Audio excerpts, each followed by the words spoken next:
Es una imagen que parecía haber quedado atrás, la instalación de un hospital de campaña para atender a pacientes de COVID-19. Este está en la provincia aragonesa de Zaragoza, en España, una de las regiones que más brotes está sufriendo. España es el primer país de Europa Occidental en número de infecciones. Los expertos sanitarios creen que la situación está en un punto de inflexión en el que las cosas pueden mejorar o empeorar. Varios países europeos como Alemania han advertido contra los viajes no esenciales a zonas de España, pero sus cifras no están tampoco lejos de ser alarmantes. Alemania ha registrado el mayor aumento diario de casos de coronavirus en más de 3 meses, más de 1.200. Un crecimiento que achacan a la vuelta de las vacaciones mientras las escuelas reabren entre discusiones sobre si los niños deben usar mascarilla en clase. Desde nuestro punto de vista, dice este representante, está particularmente justificado el uso de mascarillas. Es algo bueno porque así puedes protegerte a ti mismo y a los demás. Pero también es importante que te sientas cómodo en clase y hay una propuesta para llevarla en clase. Otro país con cifras récord es Grecia, con su mayor número de nuevas infecciones desde el inicio de la pandemia, con más de 260, una tendencia en aumento. Ha sumado además 2 fallecidos, lo que eleva el balance total de muertos por coronavirus a 216.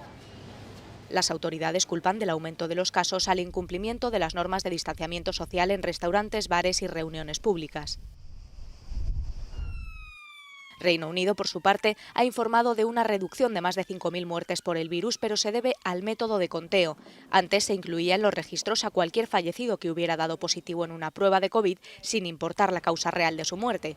Ahora se ha impuesto un límite de 28 días, proporcionando una imagen más precisa de la pandemia.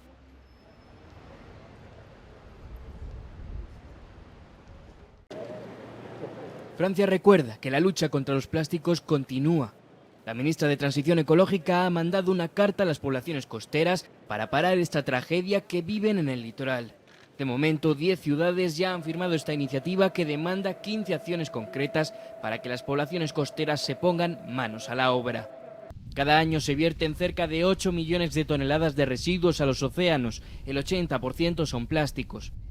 Los que se encuentran con más frecuencia en las playas europeas son bolsas, cubiertos, tazas o envases de alimentos.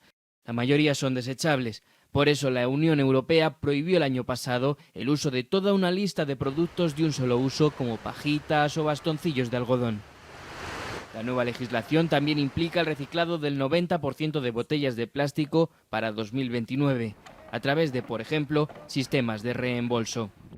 Pero mientras que todo este proceso de descontaminación va a paso lento, el fenómeno está empezando a ser muy grave, tal y como muestra este mapa de la plataforma digital Litterbase.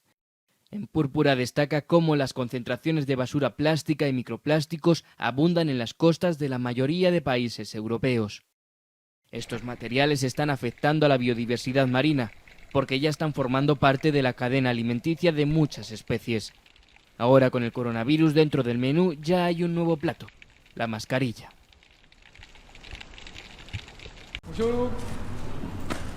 El último vendedor de prensa ambulante de París es un hombre de origen pakistaní de 67 años que se llama Ali Akbar y lleva 47 recorriendo las calles de la ciudad. Su presencia no pasa desapercibida entre habitantes y turistas que escuchan a veces noticias inventadas o bromas para captar su atención y hacerles reír mientras vende diarios de Le Monde. Llegó a Francia en un barco mercante en el que trabajaba y decidió establecerse en París. Allí entró en la venta ambulante de prensa gracias a un estudiante argentino al que conoció en el barrio latino, y las revistas satíricas como Harakiri o Charlie Hebdo fueron su introducción en un mundo en el que empezó en negro y aún sin papeles. Internet y las redes sociales han reducido sus ingresos porque la gente compra menos en papel, pero Akbar se resiste a tirar la toalla. En mi trabajo, la única ventaja que tengo es la libertad. Nadie me da órdenes. La edad no ha menguado la velocidad a la que se mueve por las calles parisinas, aunque sí le ha hecho empezar a replantearse un nuevo futuro. Akbar, que tiene 3 nietos, quiere montar una food truck en el que vender bocadillos, refrescos o dulces, pero no descarta mantener la venta de periódicos. Renania del Norte, Westfalia, se suma a los 5 estados federados alemanes que ya han comenzado las clases. Es la región más poblada y la que tiene más casos de coronavirus de Alemania. El país ha acumulado 1.226 nuevas infecciones en el último día. Sanidad apunta que la situación es sin ninguna duda preocupante. Por eso las mascarillas son obligatorias en clase y los alumnos tienen que respetar la distancia mínima de seguridad y las reglas de higiene. Tenemos que usar las mascarillas todo el tiempo y si tu salud no te lo permite, necesitas un justificante médico para poder quitártela, destaca esta alumna. Podemos estar hasta 8 o 9 horas al día con la mascarilla y solo puedes quitártela en los descansos. Creo que va a ser todo un reto. Nosotros como profesores tenemos teóricamente la posibilidad de quitarnos la mascarilla si podemos garantizar una distancia de 1,5 metros, cosa que podemos hacer aquí en esta clase, pero no nos la quitamos para ser ejemplares. Las mismas reglas se están aplicando al transporte público. El gobierno estatal ha extendido la orden hasta el 31 de agosto. Esto significa que las personas que no lleven mascarilla en los autobuses y trenes pueden recibir una multa de 150 euros. Los viajeros que regresen a Italia después de sus vacaciones en Grecia, España, Malta o Croacia deberán someterse a un test de COVID-19. El miércoles se registraron 481 nuevos casos de coronavirus y 10 muertes, unas cifras que superan el doble de las que Italia tenía en junio cuando se levantaron gradualmente las restricciones de confinamiento. En las zonas de Italia donde no hubo muchos casos confirmados, la presencia de personas que llegan del extranjero portando el virus es potencialmente muy peligrosa. Por eso es importante rastrearlos y vigilarlos, dice este experto. Italia fue uno de los países más afectados por la infección y con medidas estrictas logró controlar la propagación, pero el hecho de que los turistas vayan a países donde las restricciones no son tan estrictas supone un gran problema para una nación que intenta recuperarse emocional y económicamente. El aumento del número de nuevos casos confirmados aquí en Italia ha sido leve si se compara con España u otros países europeos, donde ya se han impuesto confinamientos locales. Algunos expertos en Italia dicen que, dado el aumento de la movilidad de las personas durante la temporada de verano, Europa debería introducir normas comunes que se apliquen a todos los países. Uno a uno leen en voz alta los nombres de las personas que han desaparecido en la represión de las protestas en Bielorrusia. Frente a este centro de detención en la capital, Minsk, las familias han estado esperando sin descanso noticias de sus seres queridos. ¿Dónde? ¿Qué? No sé nada, dice esta mujer. Su hijo desapareció el lunes. Le preguntamos si sabe si está aquí. Sí, dice, me enteré ayer y le traje algunas cosas, pero no me dejan dárselas. Se ha informado de que las condiciones de las personas atrapadas en los centros de detención de Bielorrusia son nefastas. Este vídeo, que ha sido verificado por nuestra redacción de redes sociales de Cube, muestra a los manifestantes detenidos en un centro de Minsk. Los reportes y las fotografías de abusos físicos contra los que salen a la calle han inundado las redes sociales en todo el país, donde las organizaciones de derechos humanos no dan abasto para llevar la cuenta de las violaciones cometidas. En una celda donde normalmente están detenidas 5 o 7 personas, hay 50 o 70 personas. Todos están de pie, no pueden sentarse, no hay suficiente agua. Sufren violencia física, son golpeados cuando los detienen, son golpeados cuando los llevan a la estación local, son golpeados en los centros de detención y son golpeados cuando los liberan. Inna fue testigo de esos abusos. La profesora de inglés fue acorralada el día de la votación cuando intentaba presentar una queja en una oficina de la Comisión Electoral Regional exigiendo un recuento de los votos. Terminó pasando 2 días detenida en un centro donde asegura que los manifestantes fueron trasladados en masa. Lo que vio allí no se le va de la cabeza. Los hombres detenidos son desnudados en el cuarto de control, ni siquiera pueden conservar sus zapatos. Luego se les obliga a caminar por el pasillo llevando sus ropas y a arrodillarse frente a una pared. Si se quejan, les golpean.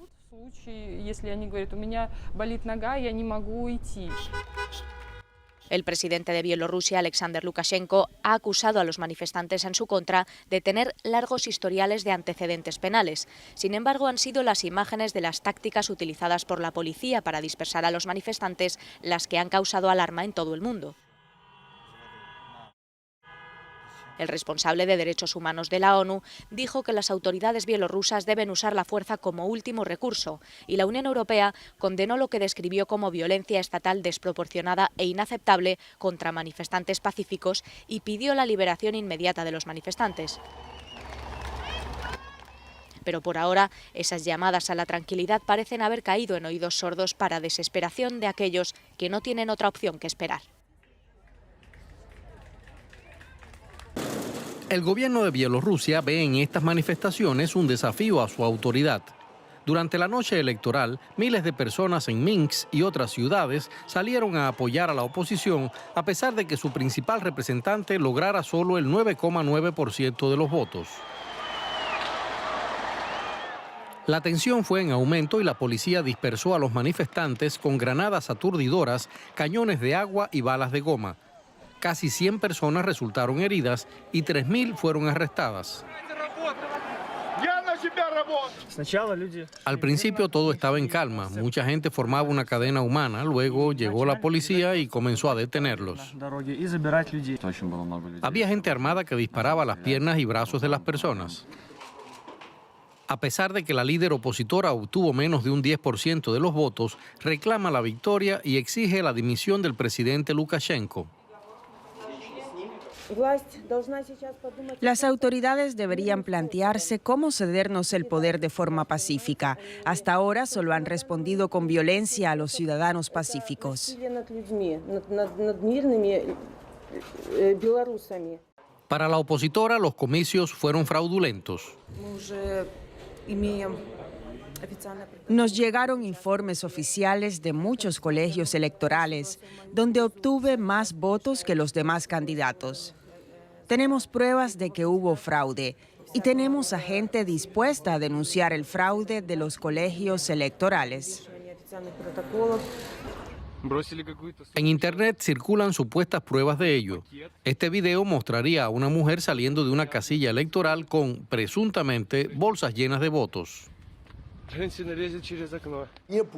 El actual presidente, que obtuvo oficialmente el 80% de los votos, afirma que las protestas están orquestadas desde el extranjero. Están dirigidos desde la República Checa. La oposición no entiende nada, está alentando a la gente a tomar las calles para lograr que, y cito textualmente, se entablen negociaciones con el gobierno y les entregue voluntariamente el poder. Pero Lukashenko descarta categóricamente ceder el poder. Bielorrusia encadena el tercer día de protestas tras las elecciones presidenciales.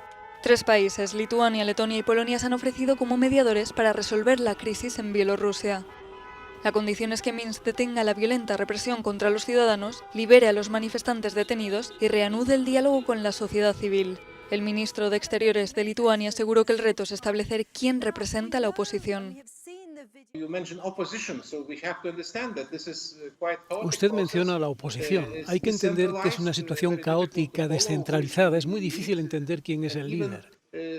Incluso Svetlana, que se encuentra en Lituania, fue la líder de la oposición, pero nunca se convirtió en una política. Es solo una joven que se vio envuelta en una ola de popularidad.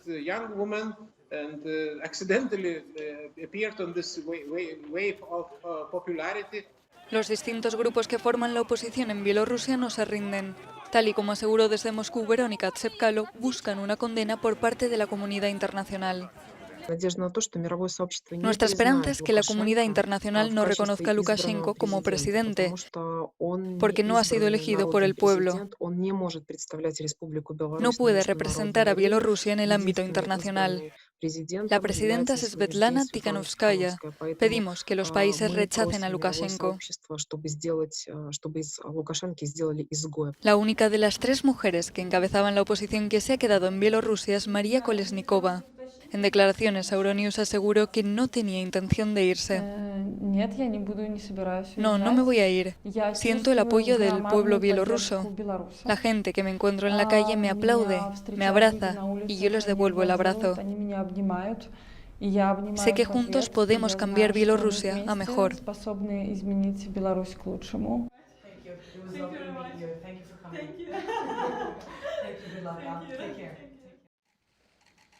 Joe Biden y Kamala Harris han aparecido juntos por primera vez como compañeros de fórmula.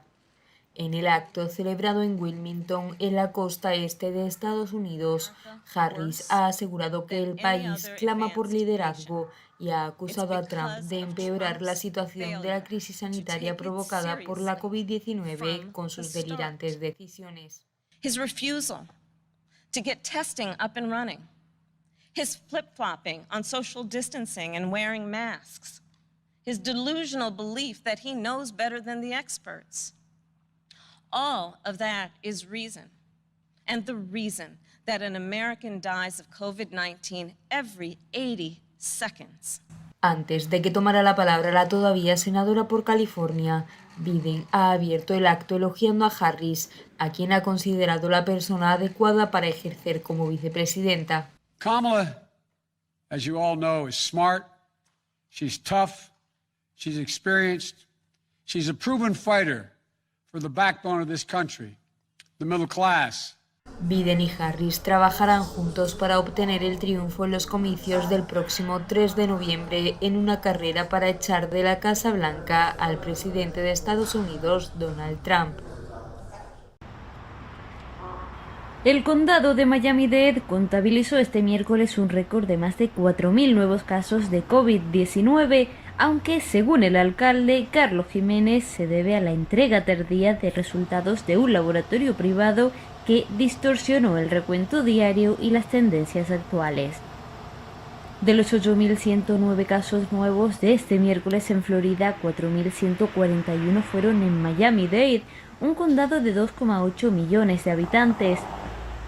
La mayor cifra de casos en el condado era hasta ahora de 3.576, un dato del 12 de julio, mes en el que la pandemia golpeó más duro a Florida, que es el estado con más casos acumulados de coronavirus en el país después de California. Jiménez subrayó que el laboratorio privado Nisnik Lab informó de más de 4.000 casos ocurridos durante las últimas 7 semanas, de los cuales casi 3.000 fueron en el condado, lo que sesgó drásticamente su recuento de casos durante el día. Desde el 1 de marzo, 550.901 personas se han contagiado de la COVID-19 y 8.765 han fallecido a causa de la enfermedad en Florida, contando solo las residentes, de acuerdo con el Departamento de Salud Estatal, que, por separado, informa de otras 136 personas no residentes muertas en Florida por la pandemia. La producción de la vacuna contra el coronavirus para Latinoamérica queda en manos de Argentina y México. Brasil es el único país que no accederá al fármaco desarrollado por el laboratorio AstraZeneca y la Universidad de Oxford, pese a ser el más afectado de la región, con más de 100.000 fallecidos. Le sigue México con la mitad. El laboratorio ha firmado un acuerdo con la Fundación Slim para producir entre 150 y 250 millones de vacunas destinadas a toda Latinoamérica, con excepción de Brasil. La vacuna estará disponible el primer semestre de 2021. El presidente de Argentina destacó que la alianza permitirá a los países de la región tener acceso a la vacuna a precios accesibles. El precio de la vacuna se calcula que va a estar entre 3 y 4 dólares la dosis. Y eso sí es muy significativo para América Latina, porque permite a todos nuestros países poder acceder a ella. Un gran alivio para el futuro, insistió Fernández, pero no una solución para el presente, en el que las infecciones siguen creciendo. Argentina ha superado los 260.000 contagios y las 5.000 muertes. Mientras llega la vacuna, otros países como Colombia avanzan en la investigación de la COVID-19. En este laboratorio se trata el plasma de pacientes que han superado la enfermedad. El 80% de los pacientes tienen mejoría significativa y eso es un buen anuncio en momentos en que no hay una vacuna todavía disponible y no hay un tratamiento estandarizado disponible. El plasma, dicen los investigadores, disminuye la carga viral en los receptores y tiene un efecto antiinflamatorio. Los donantes celebran poder colaborar en la curación de otros enfermos en un continente que es ya el más castigado por la pandemia tras superar las 400.000 muertes. Bolsonaro niega los incendios de la Amazonia. Tras su negación frontal a la necesidad de medidas sanitarias para protegerse de la COVID-19, el presidente brasileño Jair Bolsonaro se ha lamentado de las duras críticas de la comunidad internacional a su política medioambiental.